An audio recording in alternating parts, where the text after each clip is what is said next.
Well, hello everyone, and welcome to your online Bible study, Living Power, where we walk through the Bible in a year. My name is Shannon Mullins, and if you're just finding us on the internet, I want to welcome you to the study and tell you I am just delighted that you're here.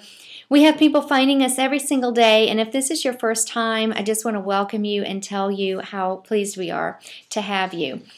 Today we are in the book of Genesis, and we are continuing with the story of the patriarchs, particularly with Jacob.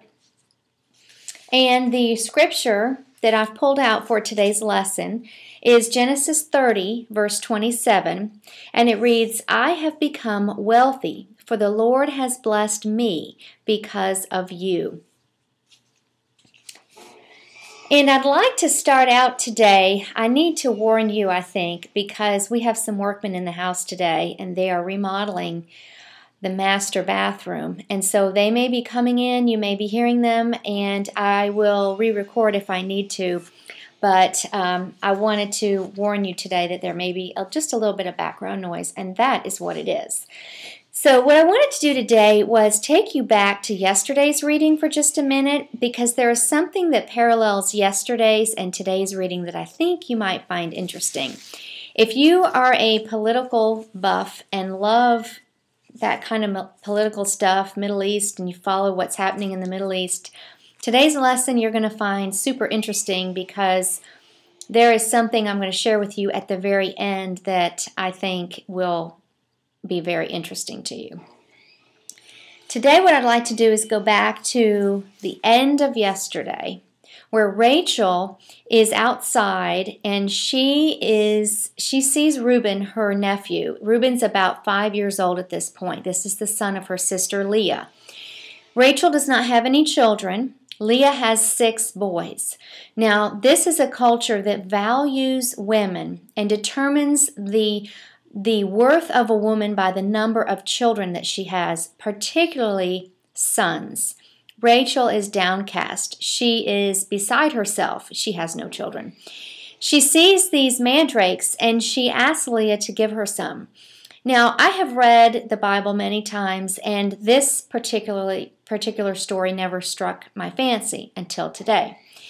So I looked up the mandrake to see what that was all about. And evidently the mandrake was naturally grown, and she wanted to eat some of it because it was Middle Eastern superstition that it would help her become fertile and have a child.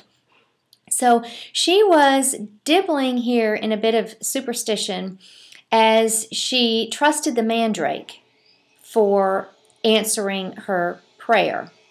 Now in verse 22 of chapter 30, it tells us she ends up conceiving and has Jacob, who is the 11th son of Jacob. But it tells us that it wasn't because of the mandrakes. It was specifically because she prayed and God answered her prayer. Now, I say that because in the beginning of our lesson today, we see Jacob doing something very similar, dabbling in a bit of superstition as he takes this bark and peels it and puts it in front of his flock, and somehow he is able to connive this whole thing to where the flocks produce exactly what he wants. Is it white? Is it speckled? Is it spotted? And it's just amazing. Well, in verse 12 of chapter 31, it tells us very clearly that it wasn't necessarily because of the bark. It's not due to this superstition.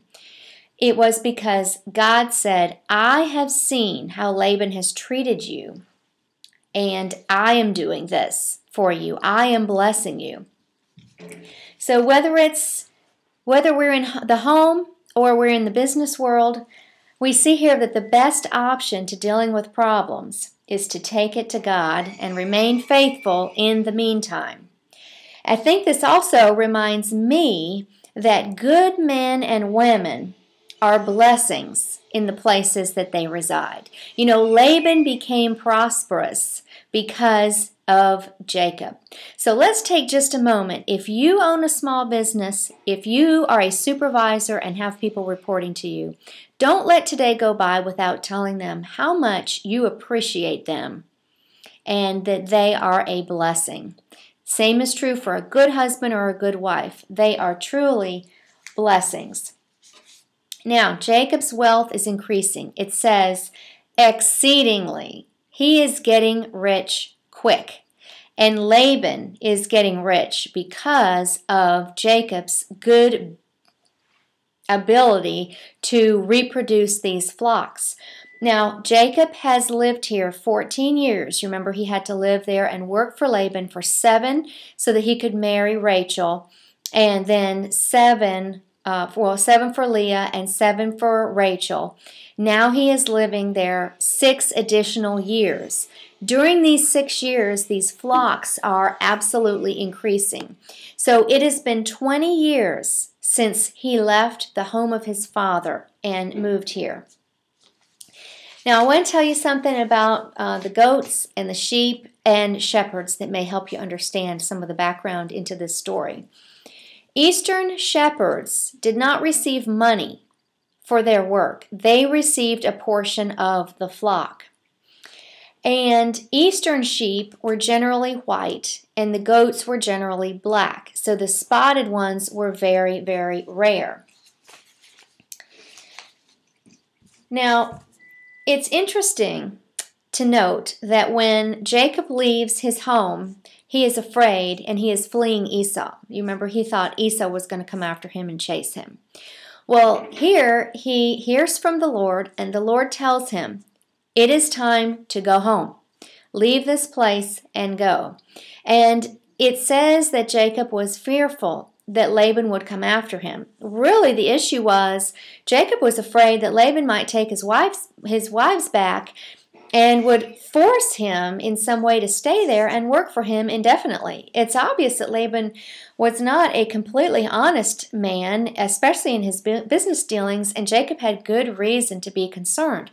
So he gets up, he talks to his wives agree, yes, Laban, our father, has just about disowned us. He has not been true to the inheritance that we deserve, so we should go. So everybody picks up, and they go, and they head home. Well, Laban hears about it, and so he follows him. And 7 days later, catches up with him. And he is not too pleased. Notice when he meets up with them, he makes up this story that he's sorry that they left because he wanted to throw them this great going away party. Do you remember when Rebekah left her family to come marry Isaac? What did they do for her? They didn't throw a going away party. They showered her with prayers and blessing. And here, the spirituality has decayed so much that all Laban can think about is throwing this great party. Well, Laban's also concerned about recouping property, and probably in his mind it's, I would like Jacob to stay here because he is becoming exceedingly wealthy as Jacob tends to his flocks. So isn't it interesting that prosperity lies near the heart of worldly people? And here Laban is certainly a person of the world. So how do they come to terms? They come into a treaty, Laban and Jacob. And Laban says, according to the stipulations of the treaty, he asked for Jacob to do a few things. First, he is looking out for his daughters, perhaps for the first time ever. And he says, I want you to be good to the women that you have married, Leah and Rachel, and do not marry any other women.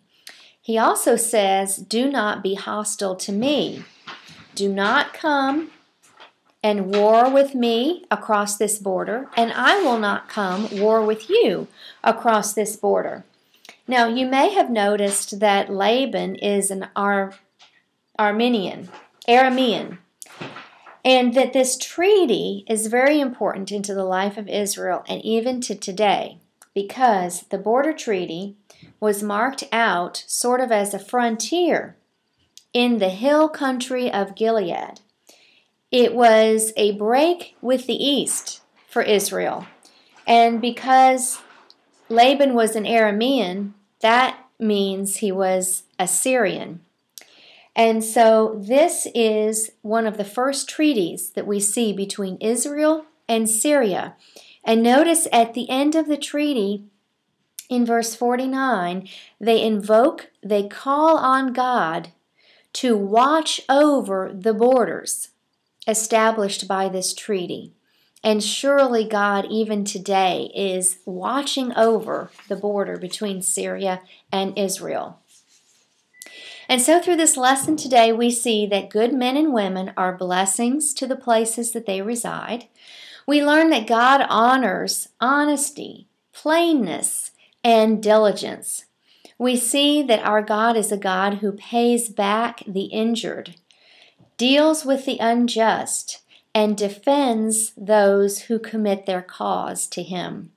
God is so much better to us than our fears. So what cause do you need to submit to Him today? What do you need to let Him handle? Release your cares and all your worries to Him today, and in His time, He will not disappoint. Have a great rest of the day. See you tomorrow.